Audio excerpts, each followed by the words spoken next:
Hello friends, स्वागत है आप सभी का मेरे चैनल में। फ्रेंड्स, आज की थ्योरी क्लास 12th में हम स्किन ट्रीटमेंट के बारे में जानेंगे, जिसकी थ्योरी मैंने फर्स्ट पार्ट में बताई हूँ। आज हम लोग सेकेंड पार्ट में इस थ्योरी को कंप्लीट करेंगे।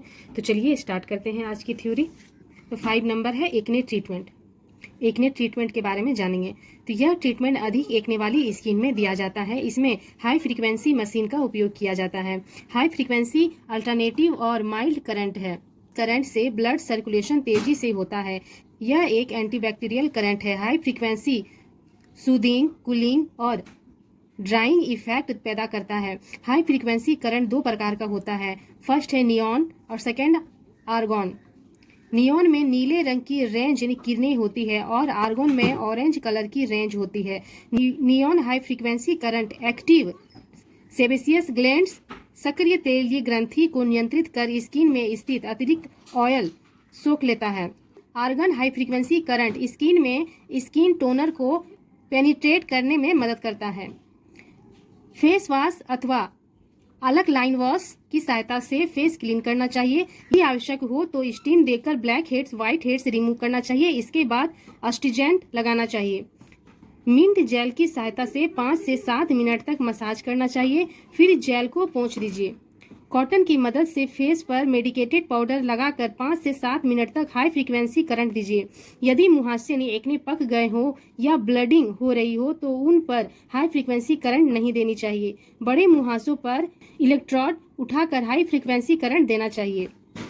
अस्टिजेंट की मदद से फेस पर लगा हुआ पाउडर क्लीन कर दीजिए। इसके बाद इलेक्ट्रोड को अस्टिजेंट से साफ कर दीजिए। एंटी एक्ने यानी मुहासा विरोधी सीरम फेस पर लगाकर उसके ऊपर थोड़ा थिक पिंपल पैक लगाना चाहिए और उसे अच्छी तरह ड्राई होने देना चाहिए। इसके बाद ही पैक को रिमूव करना चाहिए। पैक उतारने के बाद स्किन टोनर लगाना चाहिए। नेक्स्ट हम लोग जानेंगे स्किन पीलिंग ट्रीटमेंट के बारे में। तो यह ट्रीटमेंट पिगमेंटेशन, स्कार यानी मुहासे के बाद दाग अथवा निशान तथा फ्रेकल्स के लिए किया जाने वाला पीलिंग ट्रीटमेंट है। यह ट्रीटमेंट में स्किन को 33% ग्लाइकोलिक से पील किया जाता है। स्किन को इस ट्रीटमेंट से शीघ्र लाभ होता है और यह लंबे समय तक बना रहता है। पीलिंग करने के लिए डायमंड ड्रमिक की स्टड मशीन का उपयोग किया जाता है। इसलिए अन्य पीलिंग के बजाय इस पीलिंग में परिणाम बहुत अच्छा आता है। नॉर्मल ग्लाइकोलिक पीलिंग हाथ से होता है। इस ट्रीटमेंट से बहुत कुछ अंशों में एक्ने के बाद पड़े हुए स्कार यानी मुहासों के बाद पड़े हुए दाग पर भी प्रभावकारी परिणाम होते हैं। ग्लाइकोलिक पीलिंग ट्रीटमेंट निम्नलिखित प्रकार से किया जा सकता है। हम लोग जानेंगे ग्लाइकोलिक पीलिंग करने का तरीका। तो एप्पल क्लींजर से फेस को क्लीन करना चाहिए। कॉटन से हॉट कंप्रेशर देकर ब्लैक हेड्स, व्हाइट हेड्स निकालकर डीप क्लीजिंग करना चाहिए। स्किन टोनर से स्प्रे यूनिट से स्किन टोनिंग करना चाहिए। पूरे फेस पर ग्लाइकोलिक पील लगाकर उसे सूखने दीजिए। ध्यान रखिए उसे आइस के ऊपर, आइस के आसपास और लिप पर नहीं लगाना चाहिए। जरूरत के अनुसार स्टड का इस्तेमाल करके डायमंड ड्रमिक से स्किन की पीलिंग करनी चाहिए। स्किन की पीलिंग के बाद स्किन को निष्प्रभावी करना बहुत जरूरी है, क्योंकि यह केमिकल पील है। स्किन की प्रॉब्लम के अनुसार एम्प्यूल लगाकर उसके ऊपर अल्ट्रासोनिक मशीन से मसाज करना चाहिए। स्किन के प्रकार के अनुसार हाथ से मसाज करना चाहिए। ऑक्सीजन मास्क लगाना चाहिए। ऑक्सीजन मास्क से स्किन को ऑक्सीजन मिलती है। पील करने के बाद स्किन के ऊपर का डेड लेयर अंदर से निकल गया हो और स्किन बहुत सेंसिटिव यानी बेबी स्किन जैसा हो गई हो तो ऑक्सीजन मास्क को स्किन तुरंत एक्सेप्ट कर लेती है। इस प्रकार ऑक्सीजन मिलने से स्किन हेल्दी और लाइव दिखाई देती है।